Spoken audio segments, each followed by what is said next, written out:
1692 means we got shots fired at 4:15 ASF.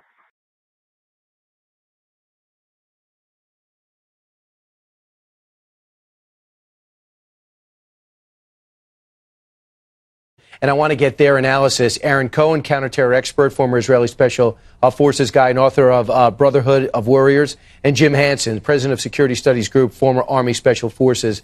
Guys, first off, what about the fact if this Las Vegas Journal report is true, that he was shooting at these tanks on the side and they did not penetrate far enough to explode them? Can you imagine if they did, Aaron? Yeah, it would have been absolutely devastating. You know what, Brian? This has the entire mosaic of this attack. The amount of planning that was involved.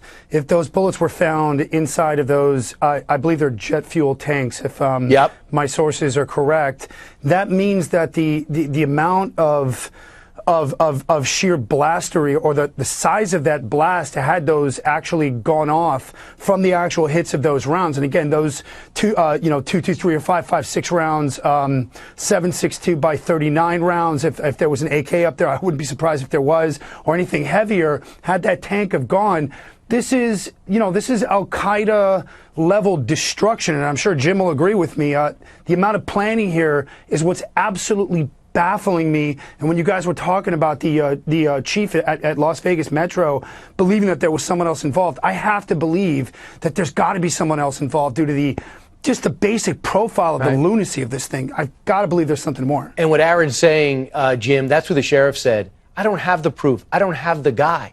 Well, I don't have the woman. But I know he had help. Do you agree? I wouldn't want to guess that right now, because the sheriff may be operating from information we're not privy to. I would say it's possible for someone to bring the amount of stuff he brought up to that hotel room just using the regular carts the bellhops and valets do, and using multiple, entrances to make it so he's not walking past the same person. Right. And this seems to be a guy who was pretty paranoid and pretty much a loner. So I don't want to jump into that and say there was, but I agree with Aaron completely that this is a very deeply planned and well orchestrated killing spree. It was just over an hour ago when the sheriff said this about the possibility of him having help. When you look at the weapon obtaining, the different amounts of tannerite available, do you think this was all accomplished on his own? Self-value, face value, you got to make the assumption there, he had to have some help at some point, and we want to ensure that that's the answer. He's actually thinking out loud with us, which is so rare during a press conference. They're usually so buttoned up, you have to read between the lines, and then you have conjecture.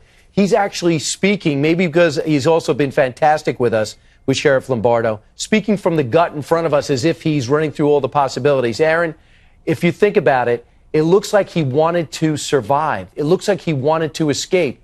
And if these fuel tanks, and I'm looking at the script right here, looking at the layout, if there's an explosion along with a hail of bullets, it's conceivable, knowing that you don't know what floor he's on, or there would be a courageous security guard down the way, that he could have gotten out, correct? Absolutely. Not only could he have gotten out, but let me go back to that little piece you were talking about with Sheriff Lombardo. And I certainly don't mean to put on my, my Israeli spyglasses here, but, I'm looking very closely at the sheriff while he's speaking, doing what I can to try and glean from his behavior what is conjecture, what's speculation, and what's truly coming from the heart. And I deeply believe that the sheriff believes, and again, I agree with Jim 100%, that he doesn't have that specific information from the federal investigators who are doing their part, but I believe in his gut that he understands the complexity of this type of attack and the amount of planning. And now that we're adding jet fuel tanks, and McCarran is not that far away, if those tanks had gone off, the amount of destruction that would have been caused would not only have made it that much harder for this guy to have been pinned down by that security guard on the 32nd floor, but potentially everybody in that crowd, or a major chunk or a larger chunk of that crowd could have been killed. So again, I'm hanging on here by a thread. But I agree with Jim. We don't want to put the cart before the horse. But man, there's too many guns. Look, I'm not saying the security wasn't in place. Anybody, before the wind started putting security down, could get weapons up to hotels. You got SHOT Show there, which is a great event every year. Right. You have open carry in Nevada, and that's their right. Let's get to Jim for a second, Aaron. The security wasn't there. All your speculation is fine. I do want to add another fact. He did say some of the rifles were jammed. So he had 23 rifles there. He said, yes, some of them were jammed. Not all of them. Does that mean he tried them? There were huge gaps. You guys know more about firearms than I ever will. There were huge gaps in the 9 minutes of firing. Could that have happened?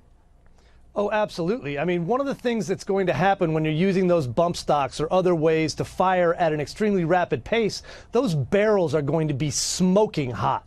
So as soon as he runs through one magazine with most of those weapons, that barrel and the action are going to be so hot, it's quite likely to jam. That's relatively common. So it's very likely he would use one. You throw that down, move to the next one, and have to be going between gun to gun. And it's interesting that he had that many weapons because he may have known that was likely to happen. So it shows, I don't know whether he did test runs with this and had the idea that he needed to do that, but that would be a reason to have that many separate weapons systems there so he could continue to use them after they were unusable from overheating. Brian, if I could add something. Jim, sorry to cut you off. Brian, if I can add something also, this gentleman doesn't have military training. If you don't get on those guns, if you don't get on those ARs and secure those platforms and pull them really tight against the body, and and to keep those weapons cycling, I think his lack of training is probably what made him get all those guns up there. And I definitely agree with Jim that those bump stocks probably cause a great deal of malfunctions. I'm not exactly sure what's going on inside the actual mechanism of the trigger and what's causing that rapid fire to take place. But if he doesn't have the training to know that you have to get up really tight on those weapons, the jam rate's actually going to get really high, especially if you're on full auto. He had 1,600 rounds total. He sprayed 200 rounds in the hallway, and this brave security guard had to be yelled at to clear the hall and go back and get treated. And this is probably somebody who's paid less than most law enforcement officials and all the apparatus and all the hierarchy there. So what a salute to Jesus Campos, who's still in the hospital at this hour. Guys, as this story moves, we got to have you back throughout the next 2 weeks. Thanks so much.